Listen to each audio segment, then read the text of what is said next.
All right, this is Once Upon a Time episode 4 review titled The Crocodile.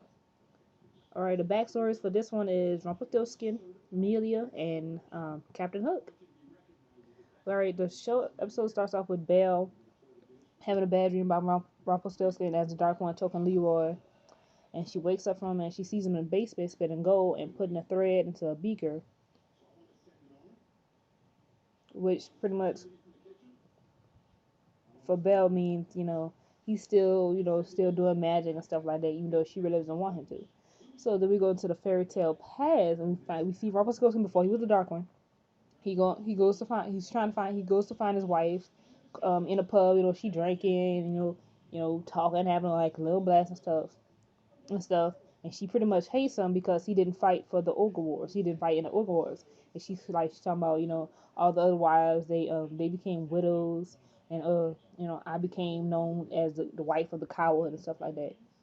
She's obviously upset about this personally. I really see what I mean. Obviously, as a man, and during those times, your man's supposed to go off to fight. If he came back and if he fought and then came back and survived, probably with some injuries, then you're like, yeah, my man came back a hero. But if he came back and didn't do anything, then obviously he's a coward. But I don't know if I would be that very upset if my man came back alive. You know what I'm saying? Everybody else is a widow. I don't know if I would be that upset about it. But anyway, back in story, but we got Belle confronting Mr. Gold about him doing magic and saying, you don't need power, you need courage to let me in. And he's like, he's not going to give her that power because that's like his crutch. He doesn't want to give that up. And then we go back to um, past storybook. We're going, Mila is his wife. That's her name. And she's been kidnapped by the captain, Killen Jones, who tells Rumpelstiltskin to fight for her. Rumpelstiltskin, he gets scared. He gets too scared to fight, so he loses his wife. No matter how much he's gonna try to reason with Pirate, the Pirate's like, if you want your wife back, then fight for her. Rumpelstiltskin is known as a coward, so obviously he's not gonna pick up that sword and fight him. So he's like, eh. So then we got back to present day storybook. We got the dwarves and David digging underground in the storybook trying to find some fairy dust to rescue Mary Margaret and Emma while Henry and Ruby, I guess, is keeping watch. Back to past fairy tale land. Rumpelstiltskin, now we a little bit more into the future. Rumpelstiltskin is now the Dark One when he meets William Smee, who says he meets William Smee, who says he trades in hard to find objects like a magic beam that can transport one between worlds. And this is when we have Killen Jones enter the situation.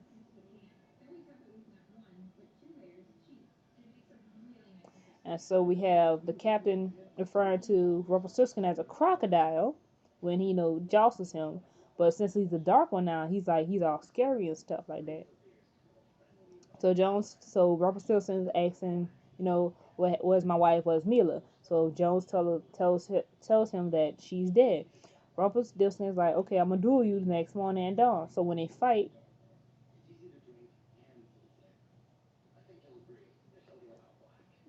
when they getting they fight on ship. Rumpelstiltskin's holding one hand behind his back as he sword fighting Jones. Rumpelstiltskin finally disarms him and says that having his wife stolen was like having his heart ripped from his chest, and he's about to take Jones's heart out when Amelia comes up. She's dressed like a pirate and she's talking about stop. So then we have Amelia. Rumpelstiltskin's like, he was told that she was dead. Finds out that she ain't dead. She just lied about her death because she fell in love with Jones.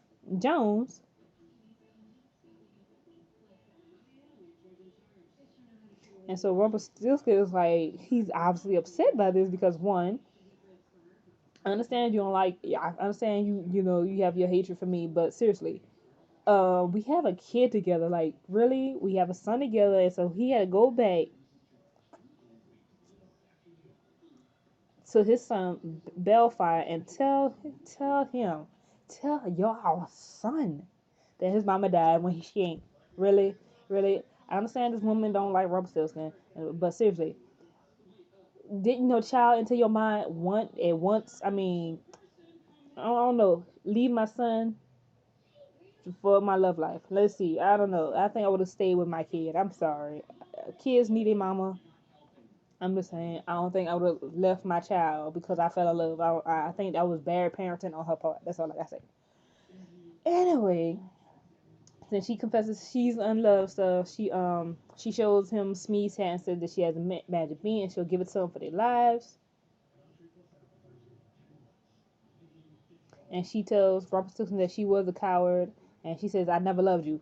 Me. Okay. Okay. This is what she should have thought this out. Okay. One, when you was at the pub, you told your man that he discussed you. Two, you lied you lied to him and act like you was dead. Three, you're not dead. You said you fell in love with your boy, Joneses. Four, you gonna stand in his face and say, "I never loved you." Really, really, those four things right there.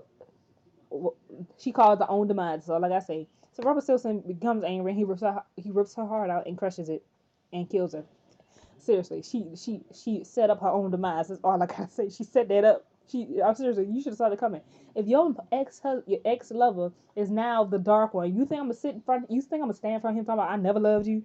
Really? How stupid can you be? That was just stupid on her part. Like really, really? It's like me standing in front of my ex and he got a gun to my head talking about, and I'm saying I never loved you, and he shoot me in the head. It's like you should have seen that coming. Like seriously, come on now. So anyway, we got Jones tells Jones goes and tells Rumple he's still a coward. So Rumple's like, oh, okay, whatever. Oh, what? So what? I'm a coward, and cuts off his hand. Jones then grabs the hook to stab him with, but it doesn't work because he's he's the dark one. He can't freaking kill him with a weapon. He just like he just just a little that little laugh right there, and then we got James, he takes the hook, he looks at the hook, and now he is now going to be known as Captain Hook, and Rumpelstiltskin was his crocodile. You see how it puts together? See how it goes together? So then we have back in present day storybook, we got Belle. She's upset with Rumple and stuff, so she decides not to talk to him. They're on the break. It was a spell. I mean, they're on a break now, so Ruby's like, and Belle, goes into the shop where Ruby works and stuff, and she talks to Ruby for a minute and saying, Granny might have a room in the diner for work. Ruby suggests, that Belle works in the library since Belle likes to read books. Blah, blah, blah. So then we have her go and check out the library. It's boarded up right now. So she ends up meeting William Smee's counterpart. I don't think they ever say his name in this thing, but she meets me. He ends up kidnapping her. Finds out that he's working for her dad, who's Mo French. That's the name, really, Furley? Mo French? Wow. And so the dad think, that she was kidnapped by, Rumpelstiltskin, but he finds out that she actually fell in love with the dude, because that's her true love. Their true love. You can't break that. So Mr. Gold, since he's, so Mr. Gold, since he's upset over Belle, he hasn't seen her because she done got kidnapped, so he's worried about her. So he's going to people asking for help, but everybody doesn't trust Rumpelstiltskin slash Mr. Gold. So he goes to David, and he also asks for some relationship advice.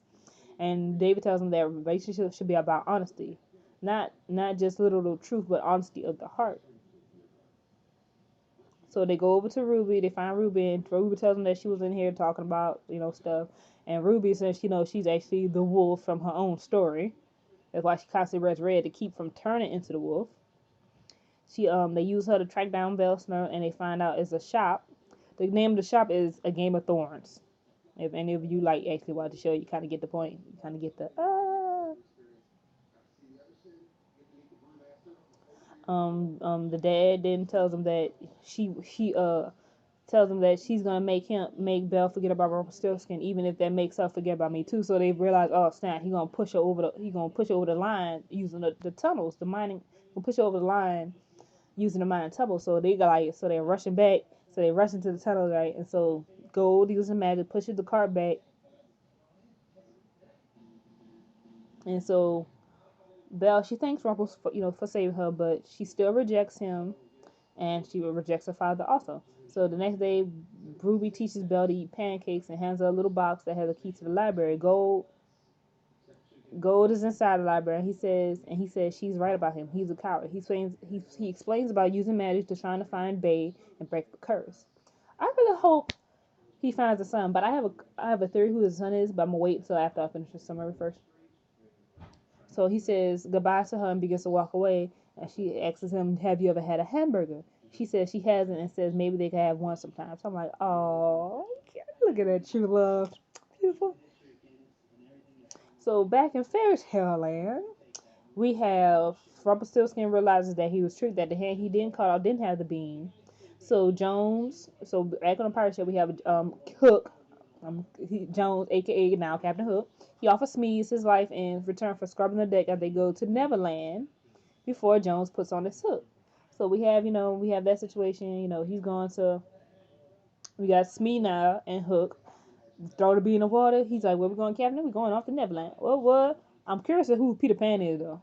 I'm very curious about who is Peter Pan. I hope, and Tinkerbell. Oh, that'd be so awesome. But anyway,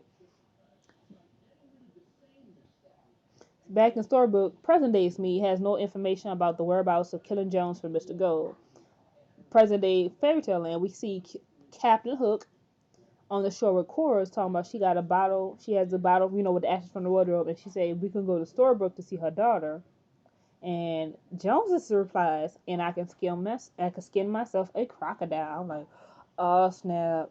Cora and Hook working together, really, really. Oh snap! It's about to be good. It's about to be good. Anyway, what I wanted to say about who I think might be Bay. I think it might be that guy from episode one. If you guys saw episode one of this season, there's a guy in New York. There's a guy in New York, and he gets this letter saying that the curse is broken of Storybook. So I think that might be Bay. It might be Bay because we don't know who he is yet. And we only saw him in one episode, so that might be Bay. That might be him. It might be him. But I don't know. But it's my guess though. It might be him. It might be him. It might. It might be. But anyway, that's my review for the crocodile, which is interesting. I really do like how Once Upon a Time is taking these stories, whether they be fairy tales or stuff like the Wizard of Oz, because they're all pretty much fairy tales. It's not like any of these things actually happen. Snow White, Sleeping Beauty, Wizard of Oz, what else they did? Alice in Wonderland. It's not like any of these things are true, and I know a lot of people like Disney stuff is based off Disney. No, Once Upon a Time is not based off Disney. Yes, they use the Disney name because if you read the original Grimm story tales, a lot of these characters don't have names. Like the seven dwarfs from Snow White, they're not named in the original story. So if you're gonna create characters and these whole background stories, obviously you're gonna have to give them names. You can't just call them Dwarf One, Dwarf Two. I mean, obviously, since ABC is owned by Disney, it makes sense for them to use the Disney names for these characters. A lot of them are not named in the original story, so I don't see nothing wrong with that. It helps us, relate to the characters more because we already have these ideas of what these characters are in our heads already. Sleepy, obviously, he's the one that sleeps all the time. Grumpy, he's grumpy for a reason. We got an idea in our head of how they're going to react. And so also I love how since it is Rumpelstiltskin, he's literally a part of almost every storyline in some way or somehow. He's always in there. So you're like, yep, Rumpelstiltskin is a bad. He's bad, son, because he's always in storyline. He's the beast from Beauty and the Beast. He's the crocodile for Captain Hook. He's what else he was? Uh, I think he was a fairy godmother for Cinderella. He's like they put him in all these stories, so it's like but as since this is Rubber Skills, I want to know since are they gonna do his actual storyline? The one where he's supposed to strand his ball in the girl for the girl, and on and since she had nothing else to give, he wanted the first child. So I wonder if they're gonna do that story, cause that would be interesting to see. Cause I want to know if they're gonna do that story already. P got guess the name, but they probably not gonna do that, cause pretty much everybody in the fairy tale land they know is Rumpelstiltskin. As we go to a point where they didn't know his name, so that would be interesting to see. So that's pretty much my review for episode 4 of season 2 of Once Upon a Time, the Crocodile. Deuces.